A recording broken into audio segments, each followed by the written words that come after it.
pasó por alto. Quiero invitarles, hermanos, a abrir sus Biblias en el libro del profeta Malaquías. Y es un libro muy fácil de conseguir porque es el último libro de todo el Antiguo Testamento. Malaquías, el último libro del Antiguo Testamento.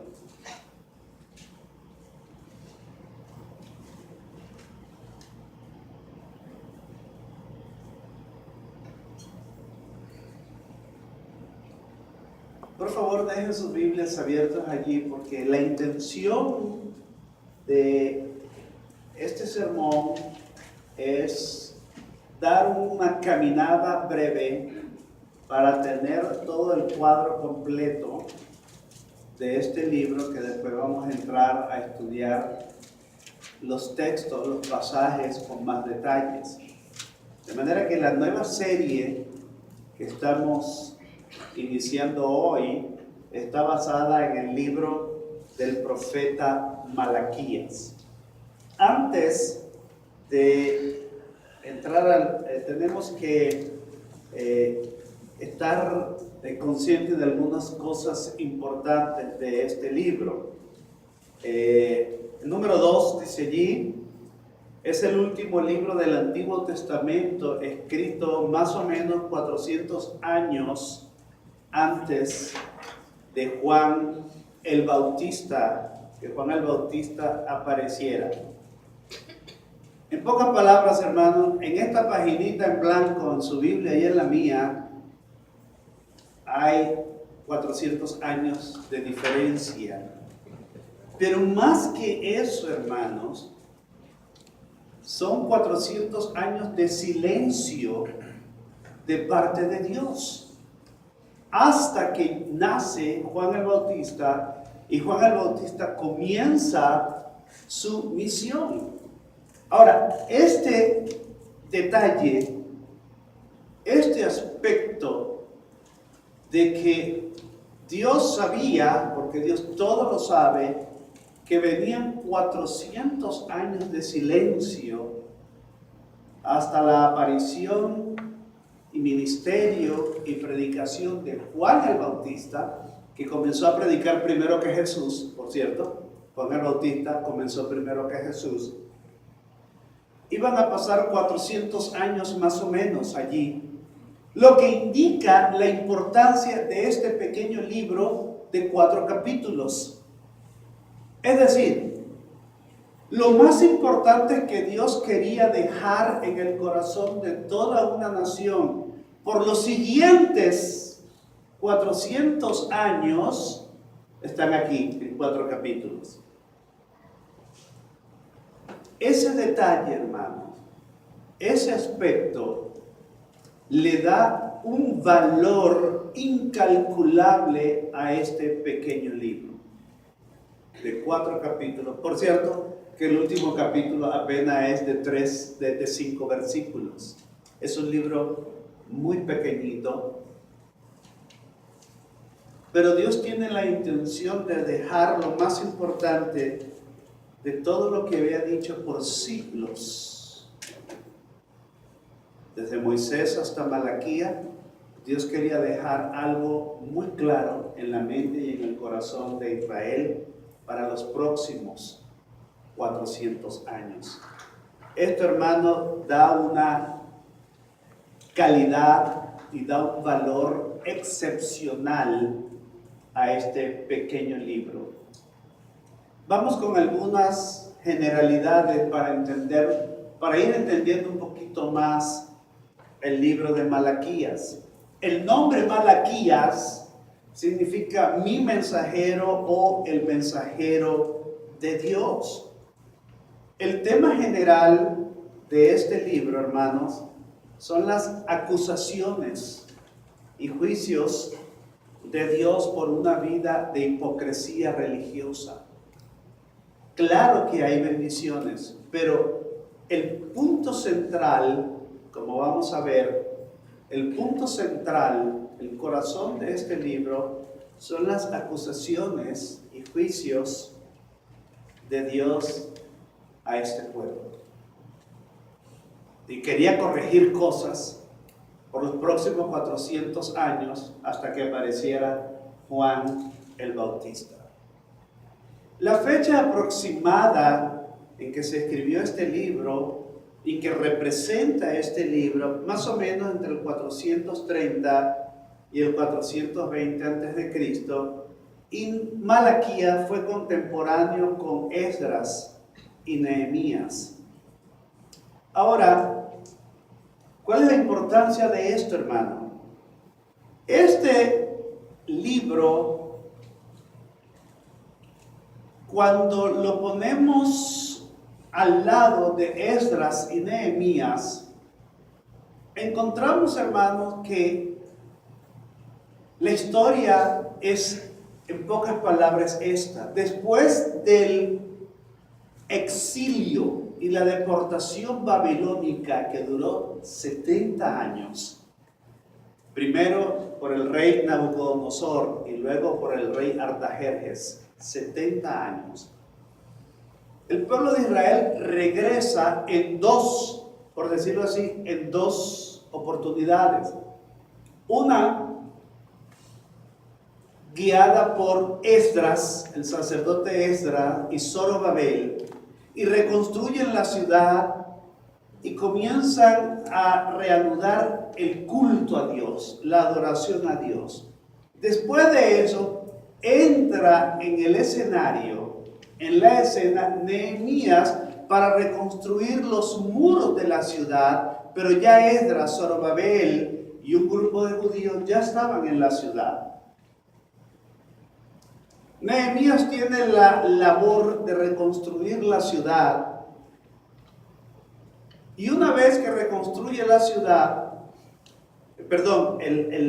los muros, invita a Esdras para dar inicio formal a la lectura de la palabra de Dios y a la adoración a Dios, y eso lo conseguimos en Nehemías capítulo 8. En el capítulo 13 de Nehemías vemos un dato muy interesante, porque Nehemías regresa a la capital del imperio porque todavía Artajerjes era el rey del mundo, aunque Artajerjes le dio libertad a Nehemías para reconstruir los muros de Jerusalén y les dio la madera y les dio ejército para que lo custodiara y le dio todas las posibilidades.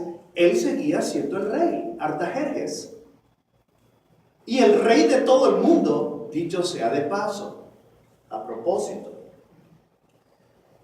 Nehemías llega a Jerusalén, reconstruye la ciudad, ahí dura 12 años y luego regresa a Persia, que era la capital, Susa, específicamente donde estaba el rey Artajerjes.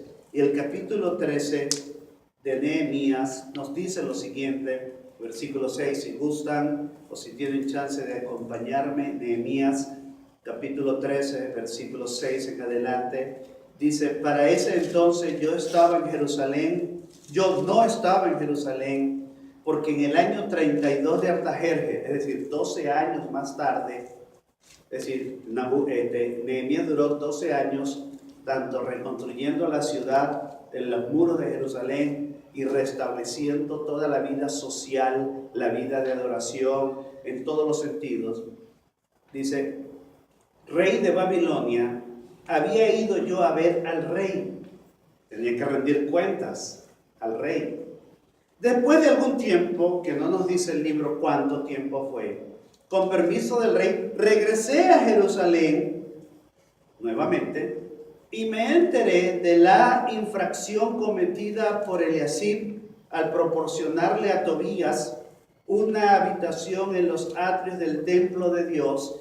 Y comienza Nehemías a describir toda la depravación espiritual, moral del pueblo de Israel, en la que el pueblo de Israel cayó en el lapso de tiempo, en la ausencia de Nehemías. En ese tiempo entra Malaquías a describir las situaciones de inmoralidad religiosa, inmoralidad en todos los sentidos, los pecados de Israel en ese sentido y los juicios de Dios. De manera que Esdras y Nehemías nos proporcionan el trasfondo, el cuadro grande de lo que Malaquías está describiendo en todo su libro.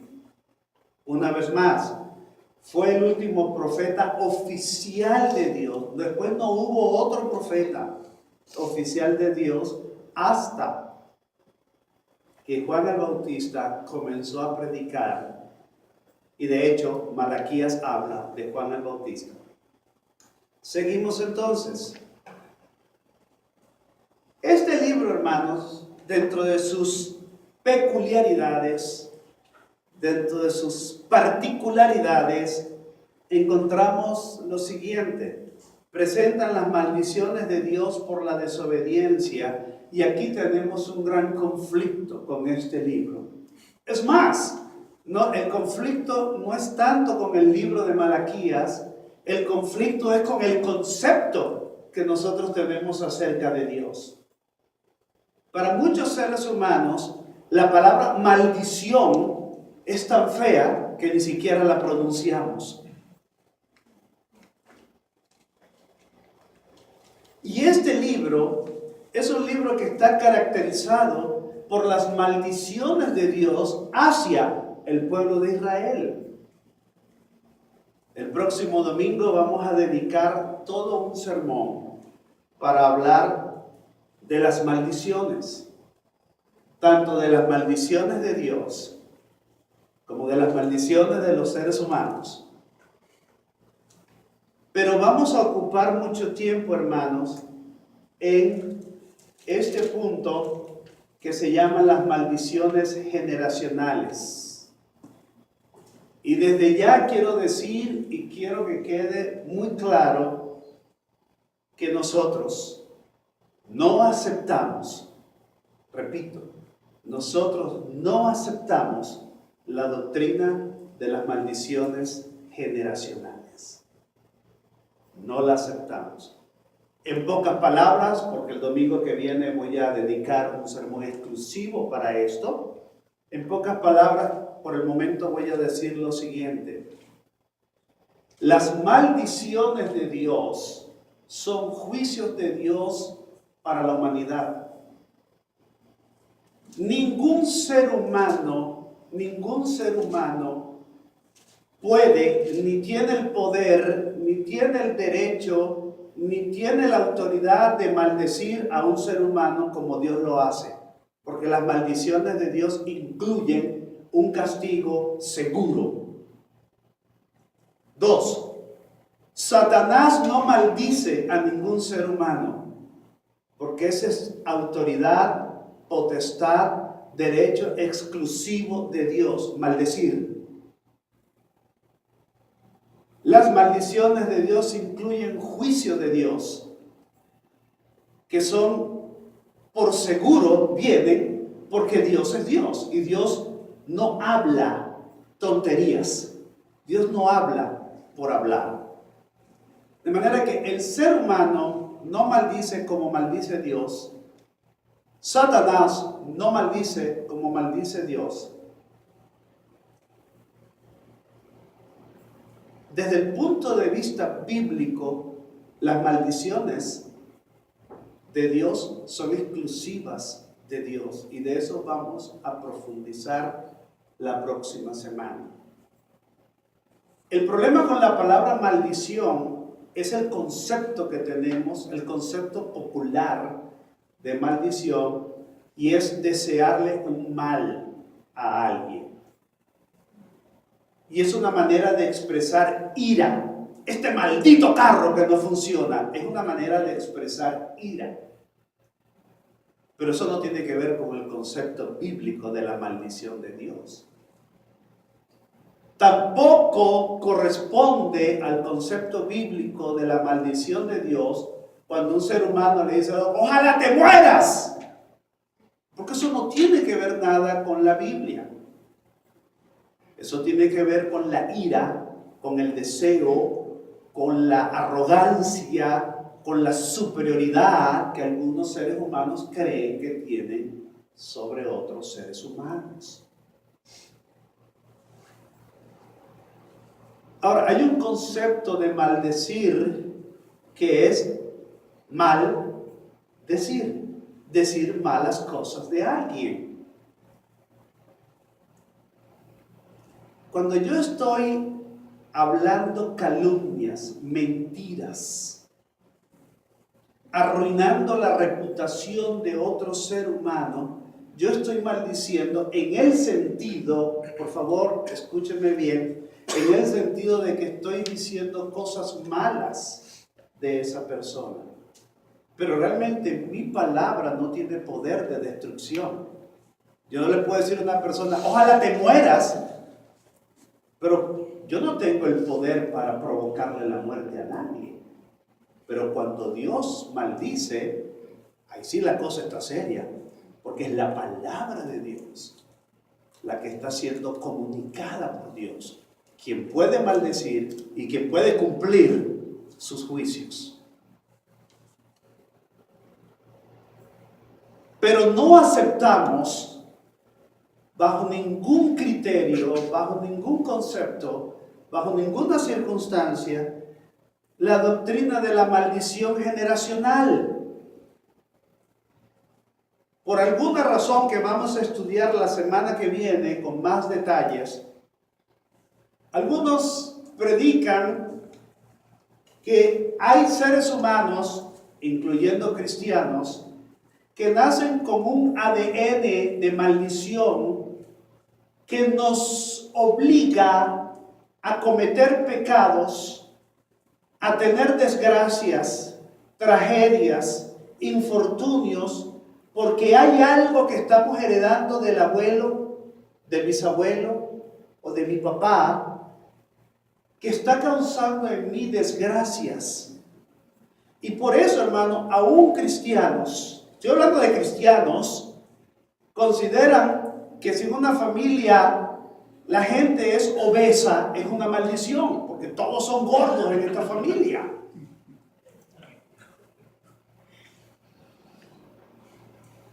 Entonces hay que reprender el demonio de la obesidad. Y hacen ceremonias y hay cultos específicos para romper con las cadenas ancestrales de la maldición que esa persona tiene. Algunos que dicen, en mi familia todos se han divorciado, eso es una maldición. Entonces hay que romper con esa cadena, con esa maldición ancestral. No aceptamos eso, bajo ninguna circunstancia.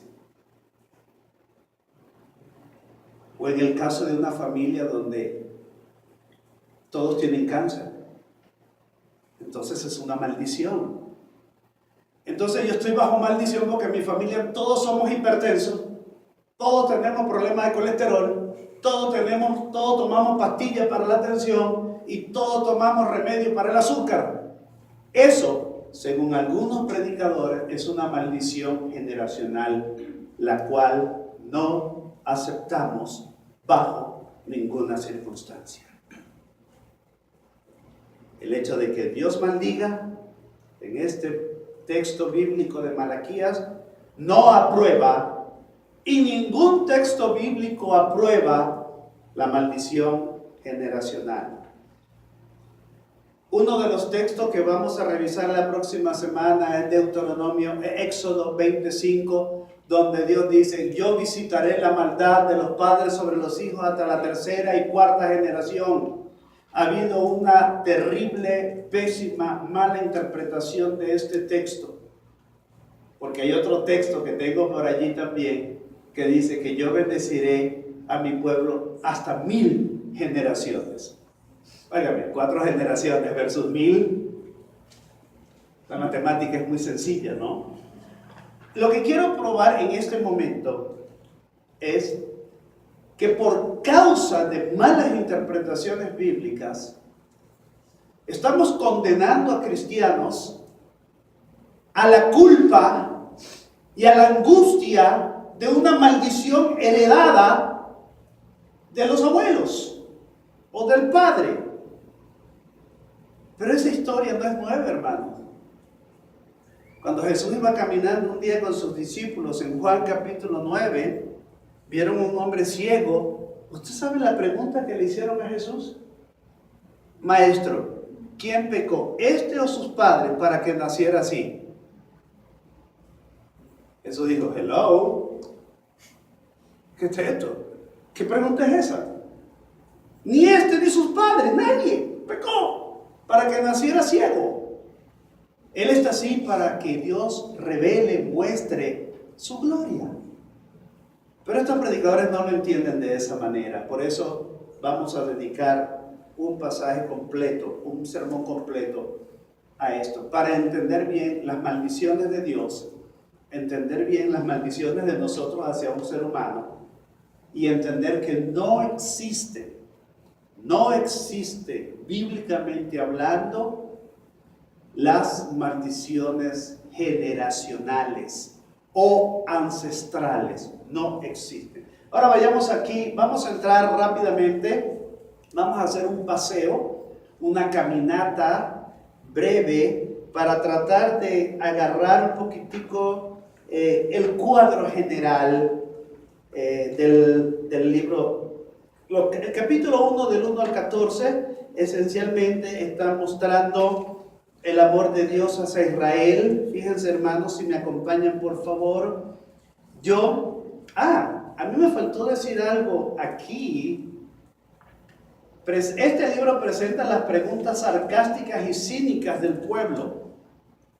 Es que este pueblo era complicado en realidad. Una de ellas está en el versículo 2. Yo les he amado, dice el Señor. ¿Y cómo nos has amado? Replican ustedes. Ahí está el sarcasmo, el cinismo, el orgullo del pueblo de Israel. Y Dios mismo le dice, ¿y ustedes todavía preguntan? Si yo los he amado.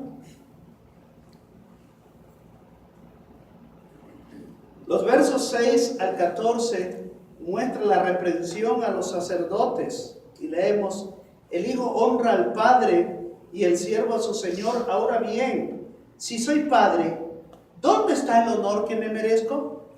Y si soy señor, ¿dónde está el respeto que se me debe? Yo, el Señor Todopoderoso, les pregunto a ustedes sacerdotes que desprecian mi nombre. Y encima preguntan, ¿en qué hemos despreciado tu nombre? Y está una serie de acusaciones con su respectiva maldición en el verso 14, si me acompañan por favor. Maldito sea el tramposo que, teniendo un macho aceptable en su rebaño, se lo dedica al Señor y luego le ofrece un animal mutilado. Porque yo soy el gran rey, dice el Señor Todopoderoso, y temido es mi nombre entre las naciones. Y está hablando aquí Dios, cuando nosotros ofrecemos lo mejor para Dios y no se lo damos. Y viene la sentencia de Dios con calidad de maldición. Maldito sea el tramposo. Y esto tiene que ver con una adoración hipócrita, y esto tiene que ver con una adoración donde ofrezco lo mejor, pero no le doy lo mejor a Dios. Por eso, hermano, una vez más quiero decirles el por qué mi estilo de pastorado y de predicación no es llamarlos a ustedes al altar a que vengan a llorar. Porque yo no quiero que nadie le ofrezca al Señor lo mejor aquí un domingo y después no querramos darle lo mejor al Señor el lunes, el martes, el miércoles, el jueves, etc. Porque Dios oye muy bien lo que tú y yo le prometemos. Por eso cuando cantamos algo en el servicio, tenemos que cantarlo con la plena conciencia y conocimiento que yo estoy cantando un compromiso a Dios, donde le estoy ofreciendo lo que Dios quiere que yo le dé, pero no es una canción, es un compromiso.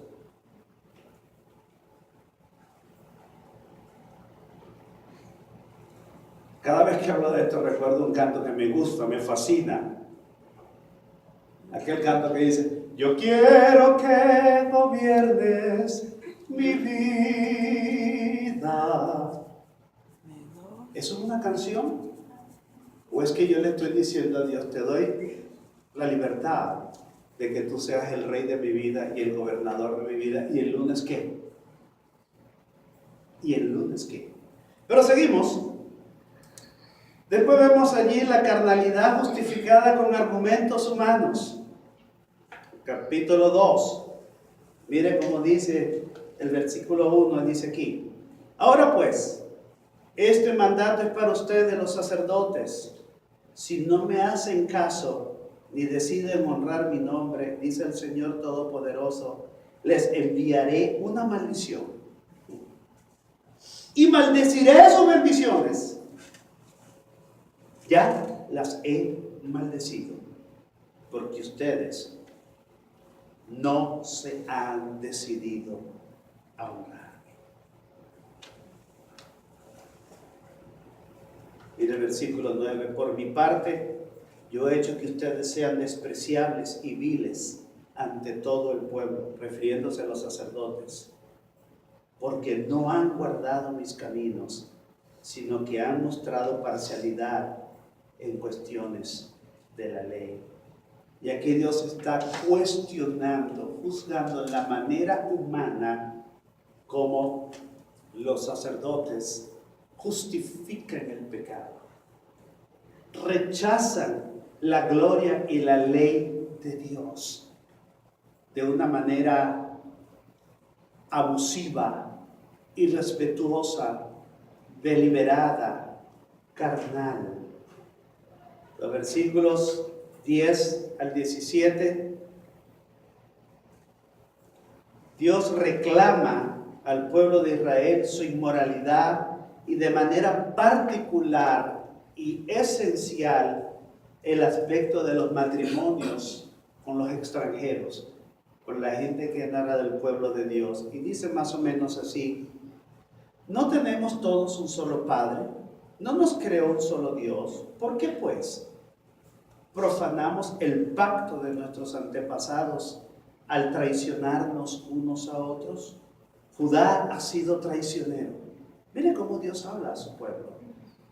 En Israel y en Jerusalén se han cometido algo detestable al casarse Judá con las hijas de un Dios extraño.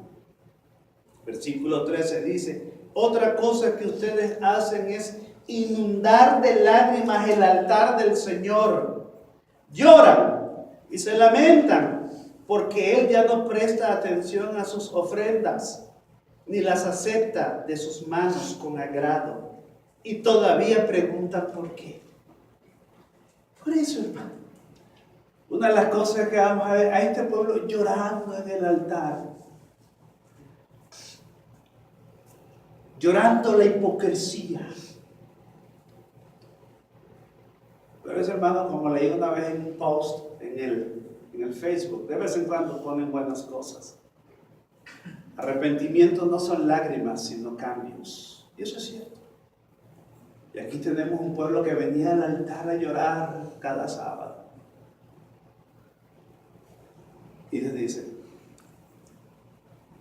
no soy manipulado con lágrimas. No soy manipulado con lágrimas.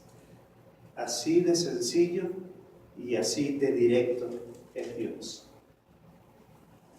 La negación del pecado, que es obvio. Mire el capítulo 3, ya vamos terminando aquí. El Señor Todopoderoso responde: yo voy a enviar a mi mensajero, ya está hablando de Juan el Bautista, para que prepare el camino delante de mí. De pronto vendrá a su templo el Señor a quien ustedes buscan. Vendrá el mensajero del pacto en quien ustedes se complacen. Pero, ¿quién podrá soportar el día de su venida? ¿Quién podrá mantenerse de pie cuando Él aparezca? Porque será como fuego de fundidor y lejía de lavandero. Se sentará como fundidor y purificador de plata, fuego. Purificará a los levitas y los refinará como se refina el oro y la plata. Entonces traerán al Señor ofrendas conforme a la justicia, y las ofrendas de Judá y Jerusalén serán aceptables al Señor cuando sean purificados. Versículo 5 dice: de modo que me acercaré a ustedes para juicio. Esta es la definición de maldición: los juicios de Dios sobre su pueblo. Reprensión por robar al Señor. Yo, el Señor, no cambio. Por eso ustedes, descendientes de Jacob, otra manera de decir descendientes de Israel, no han sido exterminados.